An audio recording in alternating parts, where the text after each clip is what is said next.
औज़ु बिल्लाहि मिनश्शैतानिर्रजीम बिस्मिल्लाहिर्रहमानिर्रहीम रब्बिश्रह ली सदरी वयस्सिर ली अमरी वहलुल उक़दतम मिन लिसानी यफ़क़हू क़ौली सदक़ल्लाहुल अज़ीम।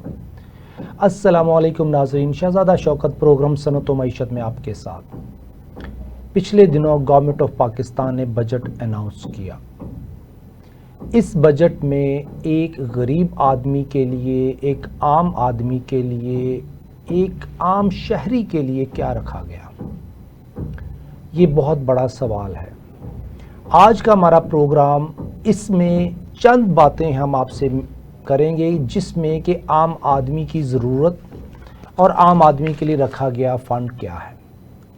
नाज़रीन, मैं हमेशा ये कहा करता हूँ कि हम पाकिस्तानी एक ऐसी मईशत में रह रहे हैं जिसमें कि एक पाकिस्तानी MBA, MCOM, PhD पास फ्रेशर या एक्सपीरियंस्ड आदमी 17वें, 18वें, 19वें, 20वें ग्रेड का ऑफिसर अपनी 150 से 500 साल ज़िंदगी की कमाई सेव कर ले तनख्वाह से, तो अपना घर नहीं बना सकता।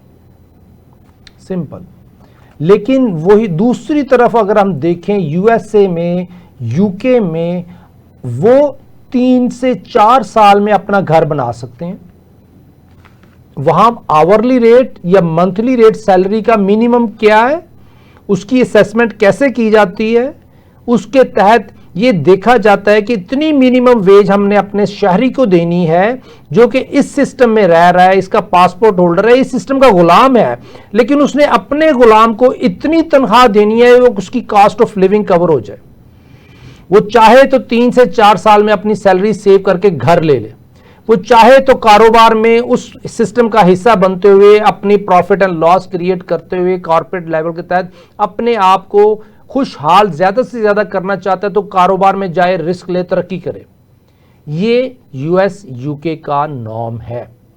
अगर हम देखें कि उनके यहाँ सैलरी क्या है कि 1 घंटे में $15 से $20 पर आवर, और हमारे मुल्क में 10 करोड़ से ज़्यादा लोग गुर्बत की लकीर से नीचे हैं कि वो कितना कमा रहे हैं। हम दूसरी तरफ 20वें ग्रेड का अफसर 500 साल में, 150 साल में अगर वो ईमानदारी से कमाए तो घर नहीं बना सकता।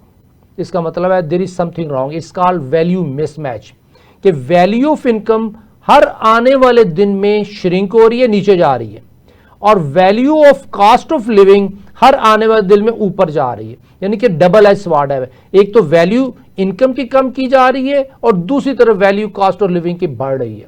इस सिचुएशन में पाकिस्तानी गवर्नमेंट को, पॉलिसी मेकर्स को यह करना चाहिए था कि वो ऐसे रिफॉर्म लाएं कि आने वाले वक्त में जो हमारी जनरेशन बड़ी हो रही हैं, जो यूथ बड़ी हो रही है और हमारे बच्चे बड़े हो रहे हैं, उनके लिए कॉस्ट ऑफ लिविंग आसान हो जाए कमाना, कि जितनी उनकी कॉस्ट है वो आसानी से कमा सकें। ये बड़ा इंपॉर्टेंट पॉइंट।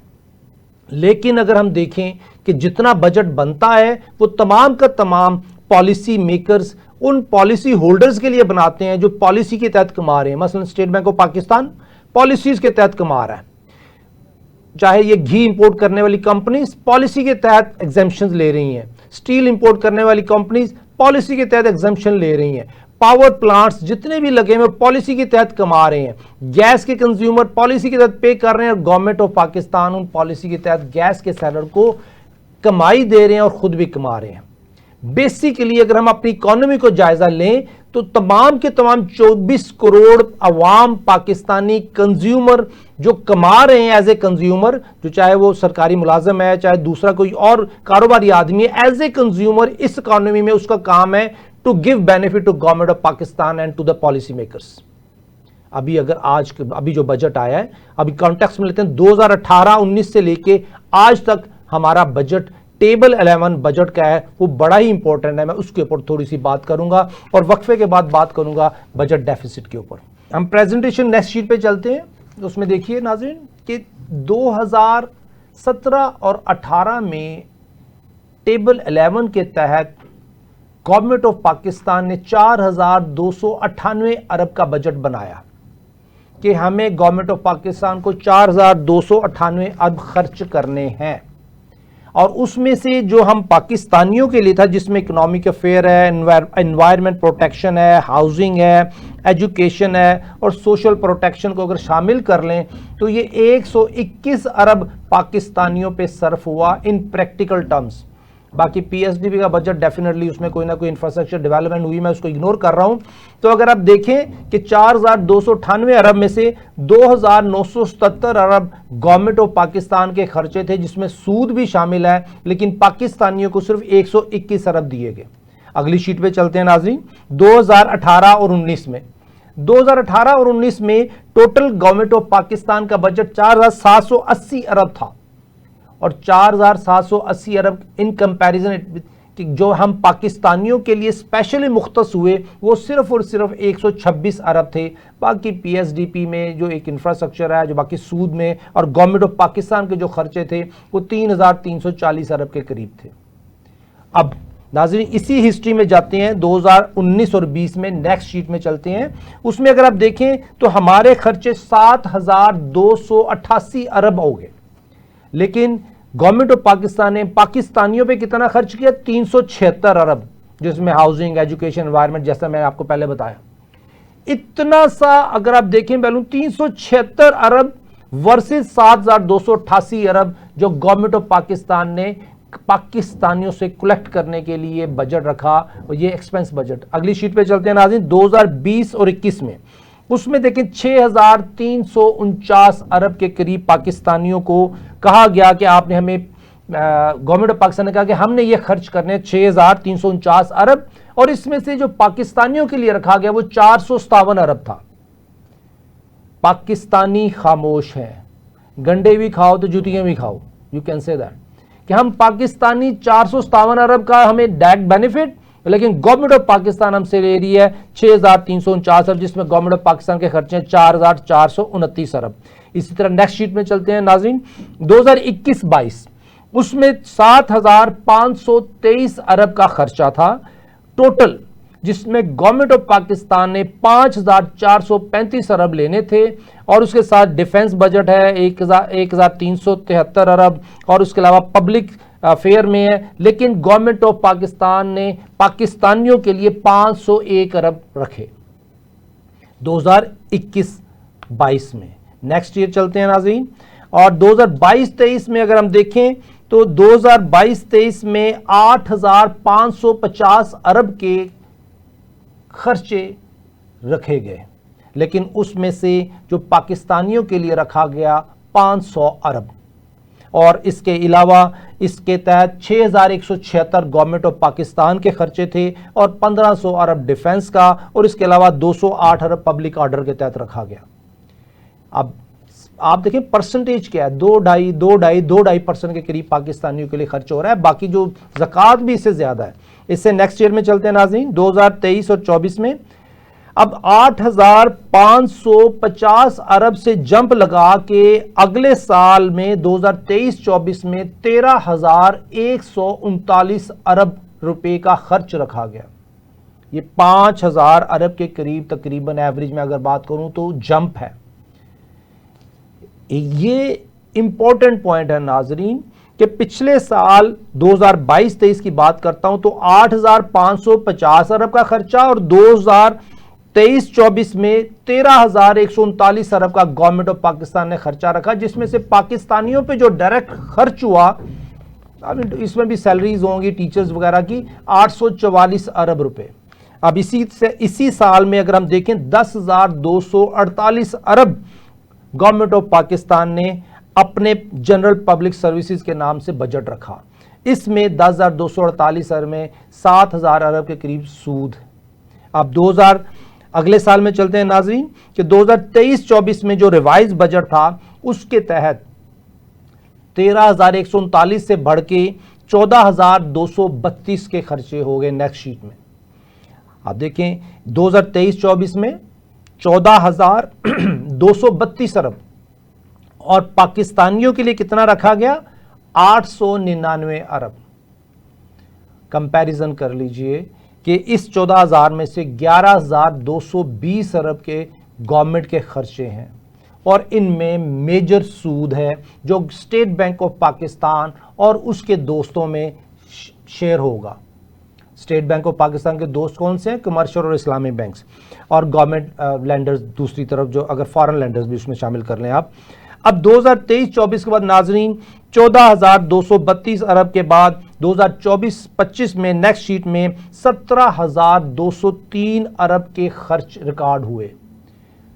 इंपॉर्टेंट यह है कि टोटल खर्चे 14,000 से बढ़ के 17,203 अरब हो गए, लेकिन जो पाकिस्तानियों पे बजट था वो पहले 800 अरब था, वो कम होकर 794 अरब रह गया।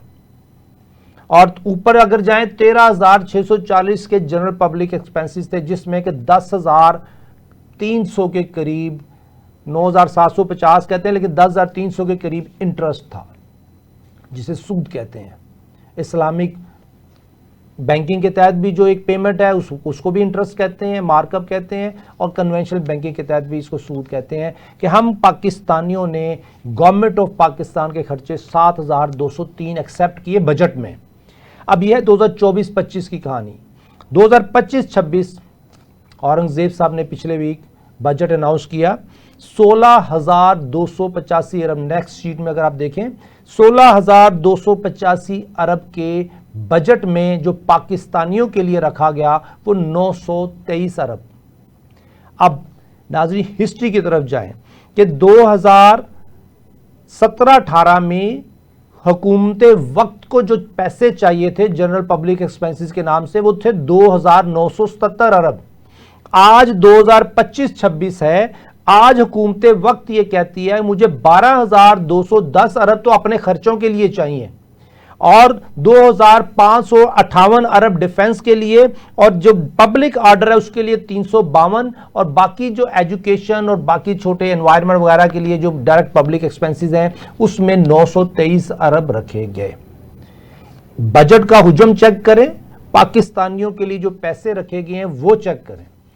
इसका मतलब ये हुआ नाजरीन कि जो बजट अनाउंस हो रहा है उस बजट में 95% से ज्यादा की अमाउंट गवर्नमेंट ऑफ पाकिस्तान के पॉलिसी मेकर्स के लिए है, गवर्नमेंट ऑफ पाकिस्तान के लिए है, और वो जो पॉलिसीज के तहत बेनिफिशियरी हैं उनके लिए है। चूंकि लोन लिया हुआ है हमने, उस पे सूद देना है एक्स्ट्रा ऑर्डिनरी, लेकिन वो लायबिलिटी है जिससे इस तरीके से क्रिएट की गई है कि जो वेल्थ सर्कुलेशन है वो श्रिंक हो रही है, और वेल्थ सर्कुलेशन श्रिंक होने से जब हम अपनी इकोनॉमी से पैसा निकाल के सूद पे दे देंगे तो इंडस्ट्री और बाकी तरफ से पैसा नहीं जाएगा, तो वेल्थ सर्कुलेशन नहीं होगी, तो इकोनॉमी का हुजम स्क्यूज होना शुरू हो जाता है, कम होना शुरू हो जाता है। एक आम फहम में अगर बात करूं नाजरीन, कि अगर मैं अपनी कंपनी रन कर रहा हूं, उसमें जो पैसा है जो सर्कुलेशन के लिए मुझे चाहिए, परचेजेस के लिए चाहिए, मैंने उसकी परचेजेस करनी है, रॉ मटेरियल के बाद मैंने उसकी फैक्ट्री की प्रोडक्ट बनानी है, टेक्सटाइल प्रोडक्ट बनानी है, या कोई भी फूड आइटम बनानी है, उसको मार्केट में बेचना है। नाज़रीन वो अगर मैं पैसा निकाल लूँगा तो इकॉनमी, मेरी कंपनी नहीं चलेगी। इसी तरीके से अगर इकॉनमी से हम सारे का सारा पैसा निकाल लें तो हमारी इकॉनमी नहीं चलेगी। हमारा पैसा सूदी गवर्नमेंट को दिया जाता है, सूदी पेमेंट में दिया जाता है, और हमारा जो बजट बनाया जाता है वो इन्हीं दोस्तों को फेवर देने के लिए बनाया जाता है। अगर मैं बात करूं इसके ऊपर कि यूएसए भी तो सूद पे पैसे लेता है, यूएसए की भी तो लैंडिंग हो रही है। इंशाल्लाह ताला एक छोटे से ब्रेक के बाद नाज़रीन यूएसए की भी एग्जांपल दूंगा और पाकिस्तान के नेट डेफिसिट पे भी बात करते हैं। वेलकम बैक नाज़रीन, शहजादा शौकत प्रोग्राम सनत और मईशत में आपके साथ। ब्रेक पे जाने से पहले हम बात कर रहे थे कि यूएसए भी तो लोन लेता है, कर्ज पे काम करता है, लेकिन उसके यहाँ वेल्थ सर्कुलेशन बहुत इंपॉर्टेंट। जो पॉलिसी मेकर्स क्या करते हैं वो इस चीज़ का ख्याल रखते हैं कि अगर यूएसए गवर्नमेंट ने कर्ज भी लिया है तो लेकिन फिर भी हमारे जो नेशनल है पूरी दुनिया में कहीं भी हों, अगर यूएसए में रह रहे हैं तो उनकी वेल्थ सर्कुलेशन इफेक्ट नहीं करनी चाहिए। क्रेडिट क्रंच आया, उन्होंने मैनेज किया कि वेल्थ सर्कुलेशन के लिए पंप इन किए, नए नोट छापे, डॉलर छापे, सर्कुलेशन के लिए बैंकों को रेस्क्यू किया कि सर्कुलेशन इफेक्ट ना करे। कोरोना आया, सर्कुलेशन रुक गई, लेकिन उन्होंने हर तरीके से वो काम किया जिस तरीके से एक आम आदमी की वेल्थ सर्कुलेशन पे फर्क ना पड़े, ताकि वेल्थ सर्कुलेट होती रही है, इनकम बनती रहे, काम चलता है। जैसे मिसाल देता हूँ, 1900 में 1800 से 1900 तक के दरमियान की अगर मैं बात करूं, इन 100 सालों में जो कर्ज यूएसए ने लिया उसका टोटल अमाउंट जो बनती है closing balance 2137 million, 2 billion dollar कह लें इसको, 2 बिलियन डॉलर कर्ज था 1900 पे, और 100 सालों में उनके ऊपर जो कर्ज बढ़ा था वो 2 बिलियन डॉलर बढ़ा था, क्योंकि 1801 में उन पे 83 मिलियन डॉलर का कर्जा था जो उन्होंने यूरोपियन से लिया हुआ था। और 1900 से 1925 25 सालों में 20 बिलियन डॉलर कर्ज बढ़ा उनके ऊपर, और 20 बिलियन डॉलर कर्ज के साथ उन्होंने अपनी सर्कुलेशन को मैनेज किया, और ये जो कर्ज लिया था उन्होंने वो आगे दिया। अगर हम अपनी बात करें गवर्नमेंट ऑफ पाकिस्तान की, अब पाकिस्तान के बजट में नेट डेफिसिट में अगर बात करें तो वो इंपॉर्टेंट है कि उसके बाद मैं आपको यूएसए की मिसाल दूंगा कंक्लूजन पे। अगर हम देखें कि 2018-19 में गवर्नमेंट ऑफ पाकिस्तान ने जो ग्रॉस रेवेन्यू डिक्लेयर किया कि हमें कितना ग्रॉस रेवेन्यू चाहिए, वो 5032 अरब था, और उसमें ओवरऑल बजट डेफिसिट जो था 3287 अरब था। कि गवर्नमेंट ऑफ पाकिस्तान ने कहा था कि 3287 अरब का हमें कर्ज लेना है, इस डेफिसिट को पूरा करना है किसी ना किसी तरीके से। और 2018-19 में अगर अगले साल चले जाएं तो हमें 5661 बिलियन का रेवेन्यू कलेक्ट करना है, और हमारा जो डेफिसिट है overall 2851 billion government of Pakistan ने रखा 2018 और 19 में। और 2019-20 में अगर चले जाएं अगले साल तो उसमें 6717 अरब गवर्नमेंट ने रेवेन्यू डिक्लेयर किया कि हमें बजट चाहिए 6717 अरब इकट्ठे करने हैं, लेकिन 3137 अरब का डेफिसिट डिक्लेयर किया कि हमें 3137 अरब रुपए गवर्नमेंट ऑफ पाकिस्तान को या तो कर्ज लेने हैं या मामलात को मैनेज करना है। उसी तरीके से देखिए डेफिसिट उधर ही है, इनकम बढ़ाए जा रहे हैं। अगर हम पिछले सालों में जाते हैं 2018-19 में 5000 अरब से लेके 6700 अरब तक 2 सालों में टारगेट रेवेन्यू का बढ़ा दिया। अपने मुल्क को ठीक करने के लिए स्ट्रक्चरल रिफॉर्म ले आए, प्लान बी ले आए। अगर प्लान बी आता है, स्ट्रक्चरल रिफॉर्म आता है, पैरेलल इकोनॉमी आती है, डॉक्यूमेंटेशन लेके आते हैं, 11 करोड़ से ज़्यादा गुर्बत के नीचे हैं, अगर उनको डॉक्यूमेंट करते हैं, उनके लिए कोई स्ट्रक्चरल रिफॉर्म ले आए कि उनकी इनकम बढ़ जाए, तो आपका टैक्स भी बढ़ जाएगा। उसके साथ जो आपका टैक्स बढ़ेगा तो उधर खुशहाली आएगी, वेल्थ सर्कुलेशन होगी, कंज्यूमेबल गुड्स ज़्यादा कंज्यूम होंगी, इंडस्ट्री ज़्यादा लगेगी, जॉब ज़्यादा आएंगी, इनकम बढ़ेगी। तो ये मल्टीप्लायर फैक्टर है जो एक तरफ से दूसरी तरफ निकल जाएगा।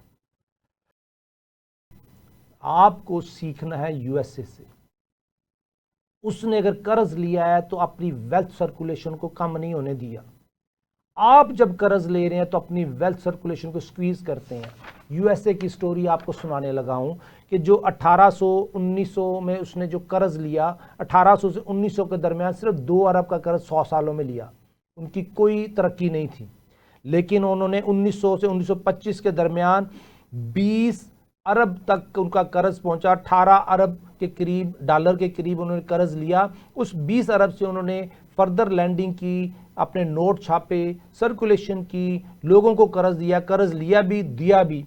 डॉलर की डिमांड क्रिएट करने के लिए उन्होंने 1900 से 1925 तक बहुत काम किया, और 1925 से 1950 में उन्होंने पूरी दुनिया से कर्ज लिया, और इस असना में उन्होंने नेट 236 अरब का कर्ज उठाया इन 25 सालों में।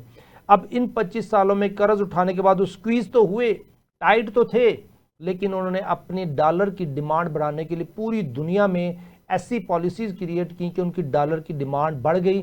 जब उनकी डॉलर की डिमांड बढ़ी तो हर एक ने कमाना शुरू कर दिया और डॉलर को रिजर्व करना शुरू कर दिया। 1955 से लेके 1960 तक उन्होंने 11 अरब डॉलर और कर्ज लिया, और 1965 से 1970 तक उन्होंने 53 डॉलर का और कर्ज लिया, और टोटल 370 अरब डॉलर तक कर्ज था। अब ये जितना उन्होंने कर्ज लिया इसको मल्टीप्लाई कर रहे हैं, डॉलर डिमांड बढ़ाने के लिए यूज कर रहे हैं कर्ज को। दुनिया से कर्ज ले रहे हैं, फेडरल रिजर्व से कर्ज ले रहे हैं, उस वक्त जापान से कर्ज ले रहे हैं, यूरोप से कर्ज ले रहे हैं।